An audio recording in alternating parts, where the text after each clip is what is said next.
Welcome to the Rogers Kakasungura YouTube channel. The Mbeere North by-election fight is not yet over.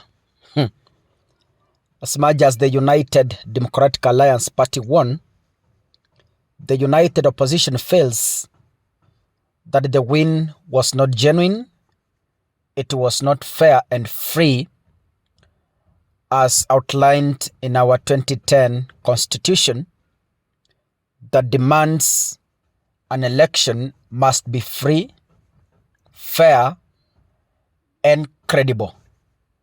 So the United Opposition feels the three pillars in our Constitution were highly violated based on the violence that was meted on innocent voters on the 29th of November 2025.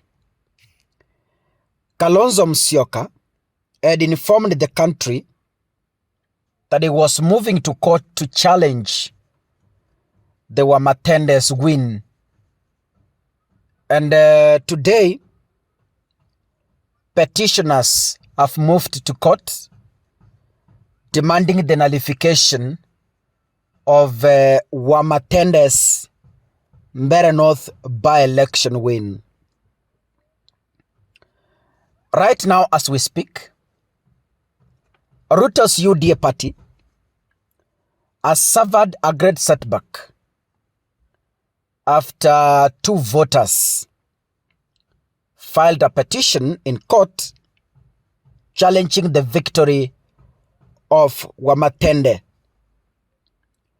The two voters filed the petition in court today seeking the revocation of Wamatende's win and a fresh election to be conducted. What? Now what I don't know is, will this be successful in Kenya? Because I understand our systems are compromised. Right from the National Assembly, runs to the executive, comes down to the judiciary. Our systems are completely manipulated.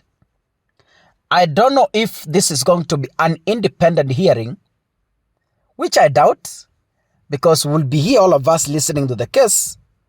So I don't know how it's going to be handled, because it's a government issue and the government spent resources towards this position. So I don't think they will be defeated last minute.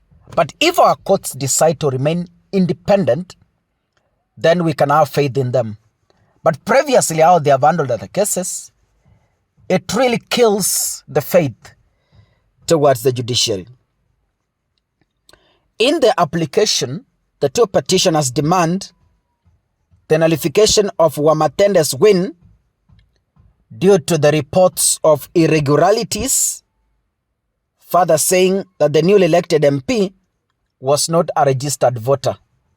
So it means the voters who are filing the petition have credible evidence to show and convince the courts that Wamatende was not a registered voter in Mbeere North, and this cannot be far from the truth, because Gachagua had exposed this early in advance and said Wamatende is not registered in Mbeere North.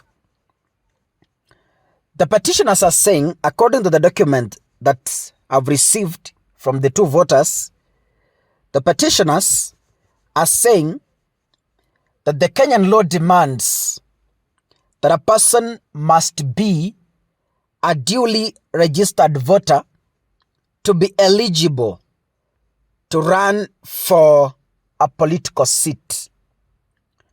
They are also arguing that before the November 27th by-elections, was it 27th or 29th? Okay, 29th ni 29th require, okay, 27th election, Wamatende had changed his name, which Gachagua had also told us. Gachagua alisema kwamba Wamatende amebadilisha jina. So they also argue that Wamatende had changed his name from Leonard Muriuki Njeru to Leo Wamatende Njeru. Ni Wamatende ama Wamatende Njeru. They are alleging that the changes was not updated on the Independent Electoral and Boundaries Commission register. The commission's moved to declare Wamatende the winner in the mini polls, yet his name was not accurate on the electoral roll, rendered the polls unlawful. Wamatende spoke some days ago and said that he was prepared to defend his win in court should his competitors move there, maintaining that his win was legitimate. So Wamatende believes his win was legitimate, and he believes that he has credible evidence also from his side to challenge the petitioners.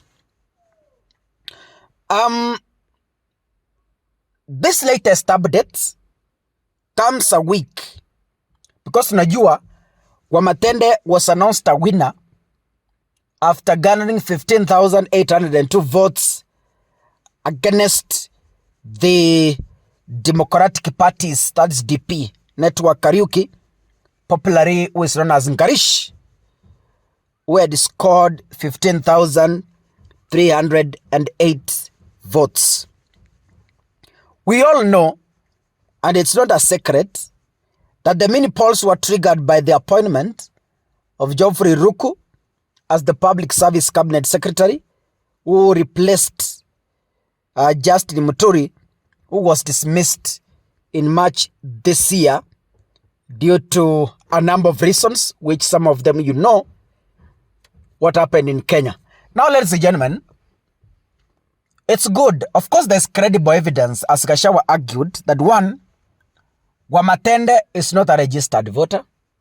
Number two, Wamatende, his name, has not been cleared from corruption charges. Wamatende doesn't vote in Mbeere North. Wamatende changed his name, and that name has not been captured well in some of the documents, including the electoral register. So we wait to see if the electoral justice system will be compromised. Then we will all be waiting to listen to this case and make judgment where due. But I know the government has spent resources on Wamatende, which I doubt if they will let it just to go like that. They will fight to the last minute to see they retain that position. God bless you, ladies and gentlemen. See you in the next episode. Asanteni sana.